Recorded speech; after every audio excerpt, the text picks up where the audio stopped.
And you think of him as, I'm married to a guy who's noble. And don't take it for granted, because that's what we tend to do. We tend to take it for granted and think, yeah, well, but he throws his socks on the floor. Yes, exactly. I can just feel all the women watching this going, well, he's not.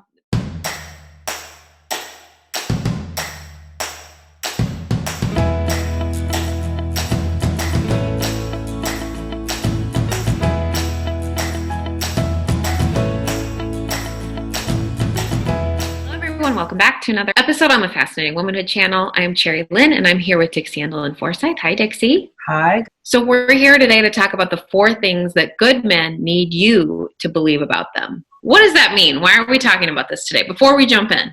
Well, we have to say good men because there's some bums out there. We all know there's a few there, but there's a lot of really good men. And when we want to have a really great relationship, which we do, especially if you marry this guy, you want to have this lifelong romance with him. These are just 4 things that your man needs you to believe about him and constantly believe in him. And that will that's kind of foundational. So number 1 is his honesty and integrity. The thing that happens with a lot of us is that we take it for granted. And we just think, yeah, of course he is. Why wouldn't he be? But to realize that it's important for him to know that you believe in him, which means if he's accused of doing something dishonest, you find that very difficult to believe, if not impossible. Yeah. Because a good man wants to be thought of as honorable and good with integrity. He would keep his word, or that you believe in that. It's important to him to feel like you think of him this way. A good friend of mine used to say, innocent until proven guilty. Yes, and that's actually, in the United States and most countries, that's the basis of our law, although we don't always live that way. Yeah, but it seems like a small thing, but your man needs you to believe this about him. And for him to believe it about you, you need to be able to tell him when you see it. Like, I really love how you handle that situation. I love that you have such integrity. I can always trust you. And does this apply to relationships where they've had failed trust in the past?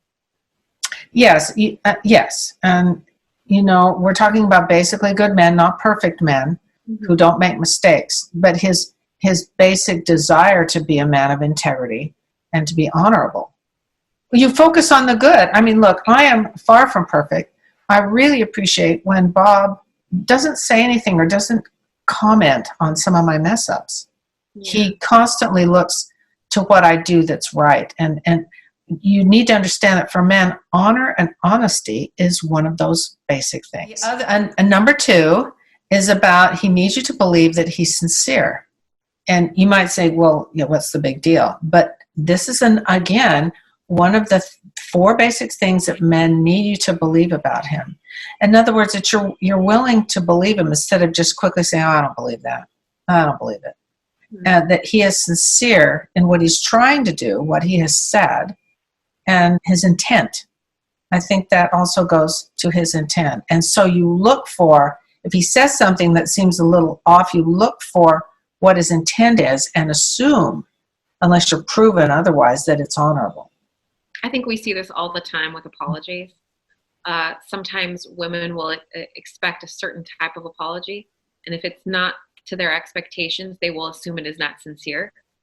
That's because, one of the reasons that is because women tend to be better at verbally expressing their feelings.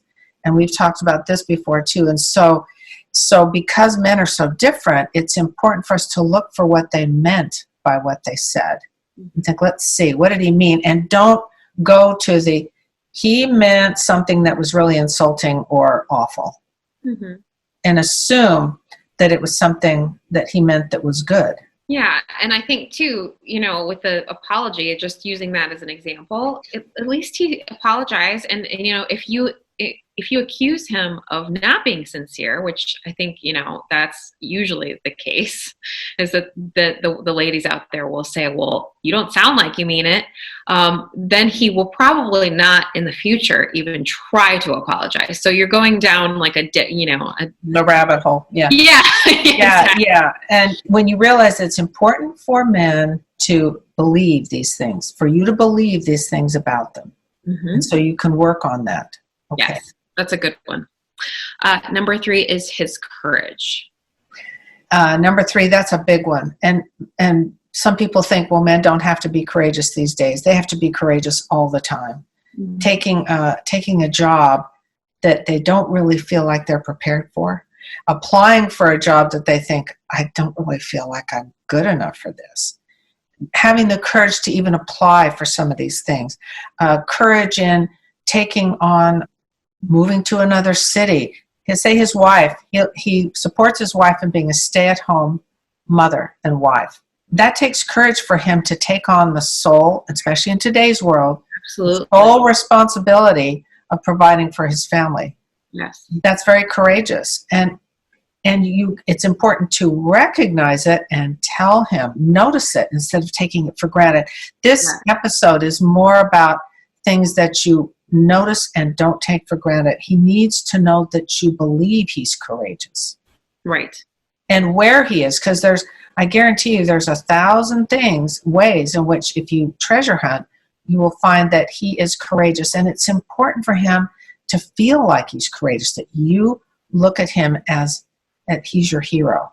Absolutely. And I think these can even be tiny. Oh, yeah. Tiny little things like him eating more healthy. It probably takes a tremendous amount of courage for him to start eating healthy if he's been ridiculed in the past for his weight or whatever it is that is causing him to be that way. That can be something so small. Or going to the gym and deciding to get a little bit more fit. Or, yeah. I mean, I see it in my husband Bob all the time. He has staying up late to get reports done when I know he's tired. I know he has to get up early.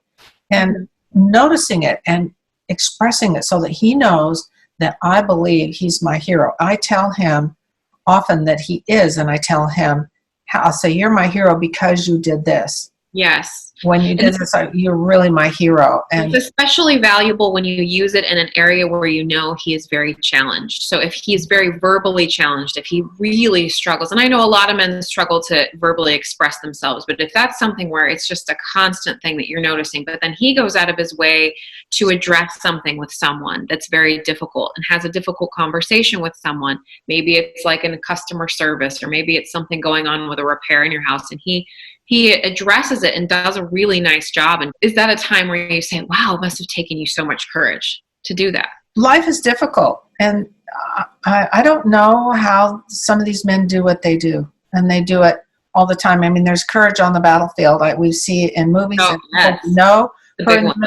I know a young man, Marine, who is, I've heard a little bit about some of his experiences in the military. And I don't know how he did it.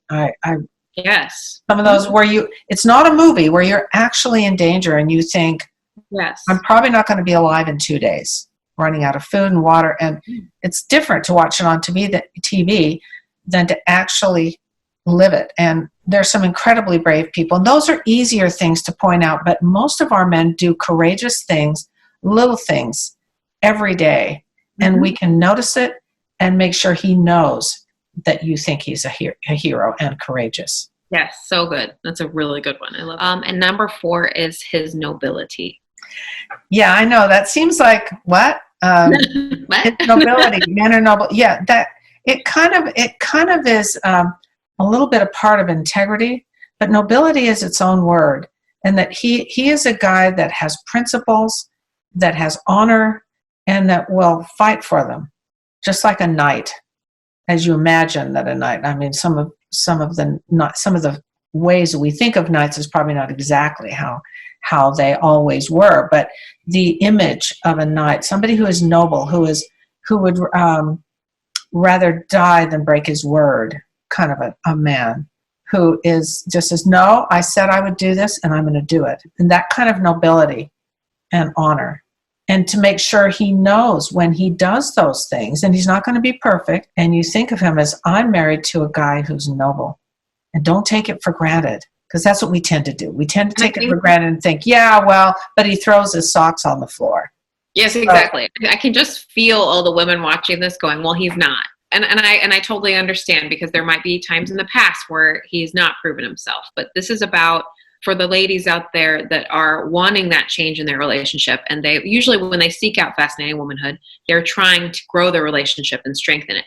And these are steps to doing that. And part of that, as you said, comes with treasure hunting. So that means trying to find it, look for it every day, and try not to just focus on everything that's gone wrong. In Fascinating Womanhood, we distinguish between don't mother your husband, because women are mothers. I'm going to use the mothering example. When you have a child who is learning to make his bed, we all know that you praise the smallest attempts that they do. You don't think, you made your bed, it was pretty messy. You think, they actually tried to do this.